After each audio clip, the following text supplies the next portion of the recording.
तो देखिए, आप कमेंट करके जरूर बताइएगा कि सवाल हल करने का तरीका आपके लिए नया है या नहीं।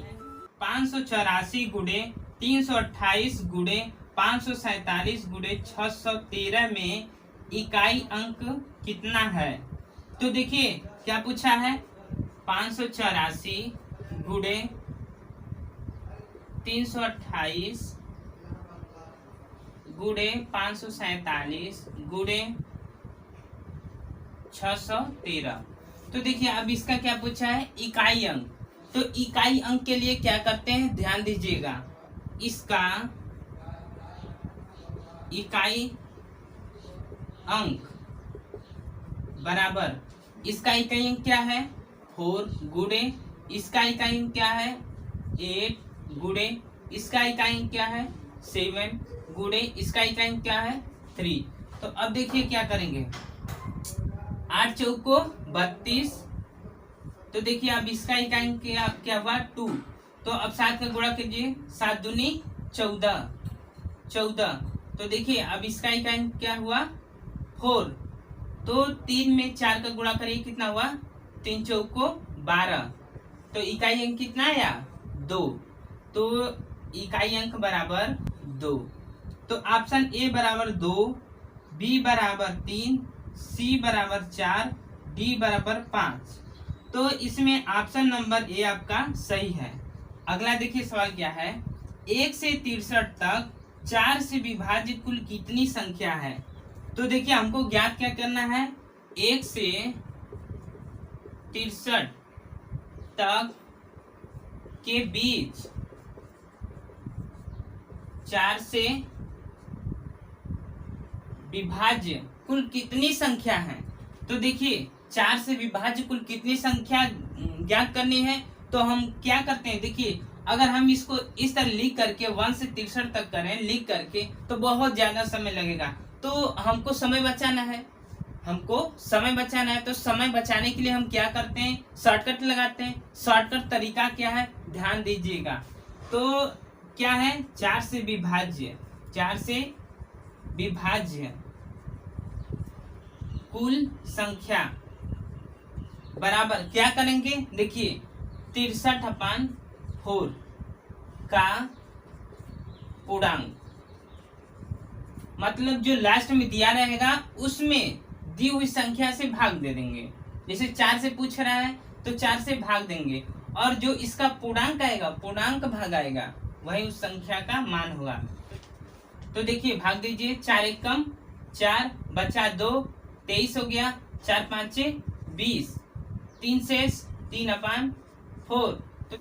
तो देखिए 4 से विभाजित होने वाली कुल कितनी संख्या हुई 15। तो देखिए अगला सवाल क्या है, 1 से 200 के बीच कितने पूर्णांक हैं जो 2 तथा 3 से दोनों से विभाज्य हों? तो देखिए पहला ऑप्शन है ए बराबर 25, बी बराबर 27, सी बराबर 29, डी बराबर 33। तो देखिए हमको ज्ञात क्या करना है, 1 से 200 के बीच संख्या ज्ञात करनी है जो कि 2 तथा 3 से दोनों से विभाज्य हो। इसके लिए क्या करते हैं, देखिए ध्यान दीजिएगा, 2 तथा 3 से विभाज्य संख्या बराबर, ध्यान दीजिएगा, अब क्या करते हैं, जो संख्या लास्ट में दी है उसके अपान 200 अपान इन दोनों का लस, मतलब 2 और 3 का लस, ठीक, का लस कितना हुआ 200 अपान ये कितना होगा 6, ठीक, 6 हुआ। तो देखिए अब डिवाइड करेंगे का पूर्णांक, ठीक। तो अब डिवाइड करेंगे, कितना आया 36, 18 बचा 2, फिर 20 हुआ 36, 18 बचा शेष 2, 2/6 का पूर्णांक। तो मतलब कि हमको ज्ञात क्या हुआ कि 1 से 200 के बीच कुल कितनी संख्या है, 33 संख्या है, जो कि 2 और 3 से दोनों से विभाज्य हो जाएगी। तो संख्या कितनी हुई 33। तो ऑप्शन आपका डी सही है। ठीक, तो देखिए अगला सवाल क्या है, 2 के 50 तक के पहाड़ों का योग कितना होगा। तो देखिए हमको क्या ज्ञात करना है, 2 का पहाड़ा है, ठीक, पहाड़ा कितना तक ज्ञात करना है 50 तक। 2 का पहाड़ा है 50 तक, हमको योगफल ज्ञात करना है।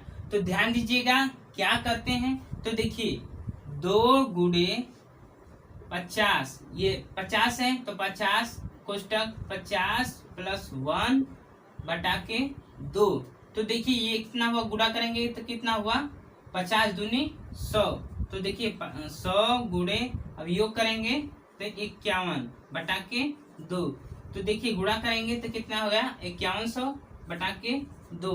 अब भाग देंगे कितना होगा, 2 दूनी 4 बचा 1 मतलब 11 हुआ, 2 पाँचे 10, फिर 2 पाँचे 10, फिर 0। ठीक, तो ऑप्शन नंबर ए है 3550, बी है 2550, सी है 1550, डी है 4550।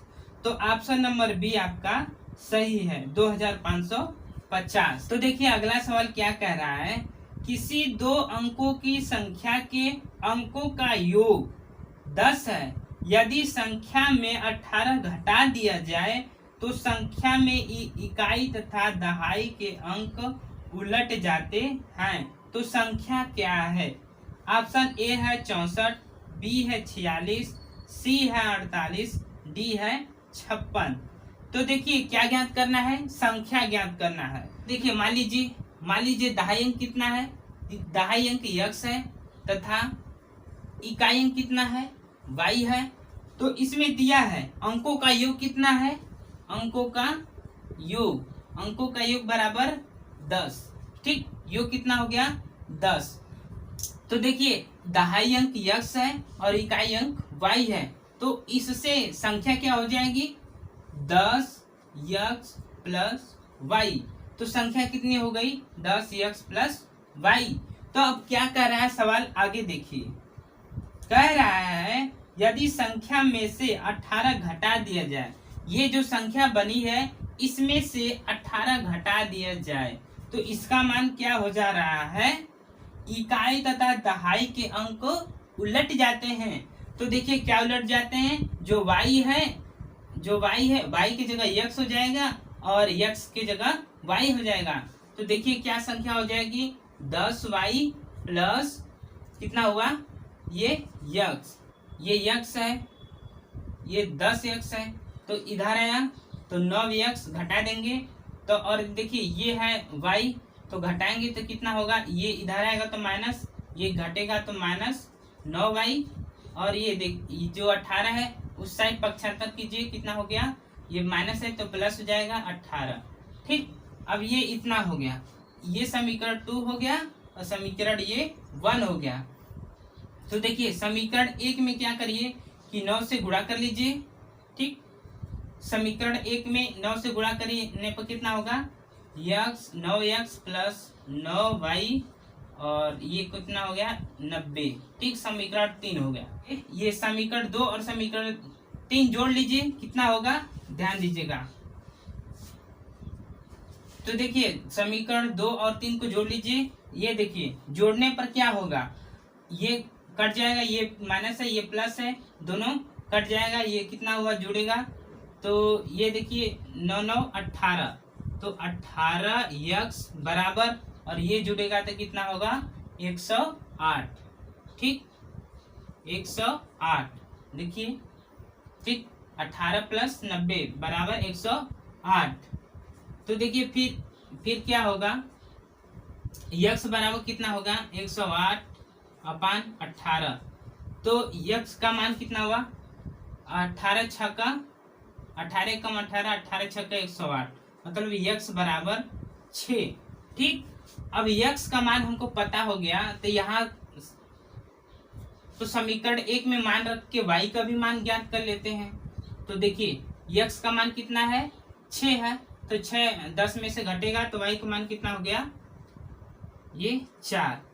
तो देखिए x और y का मान पता चल गया, तो अब संख्या हमको ज्ञात हो जाएगी। तो संख्या कितनी थी, ये देखिए संख्या कितनी हो जाएगी। देखिए x के जगह 6 रखिए और y की जगह 4 रखिए, तो कितना हो जाएगा संख्या 10 गुणे x का मान 6 प्लस और y का कितना है 4। तो देखिए 10 छक्का 60 प्लस 4 बराबर 64। ठीक, ये आपका संख्या प्राप्त हो गई।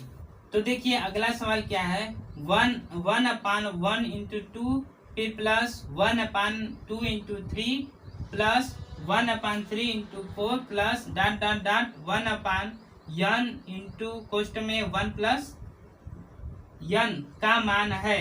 a बराबर है 1/n कोष्ट में n प्लस 1 और b बराबर n/n प्लस 1 और c बराबर 2n/n प्लस 1, d बराबर 2/n कोष्ट में n प्लस 1। तो देखिए इस सवाल का मान क्या होता है, ध्यान दीजिएगा। इस सवाल का मान क्या होता है 1 माइनस 1/n प्लस 1 बराबर क्या हो जाएगा, ये इसमें जोड़ेंगे मतलब कि एलसीएम लेंगे तो कितना हो जाएगा, एलसीएम लेंगे तो n प्लस 1 हो गया और यहाँ पर मल्टीप्लाई करेंगे तो कितना हो जाएगा n प्लस 1 माइनस 1, तो ये 1 कैंसिल, तो मान कितना आया है n/n प्लस 1। तो देखिए इसमें ऑप्शन कौन सा है, option number B n/n plus 1 आपका आंसर सही है, ऑप्शन नंबर बी। ठीक।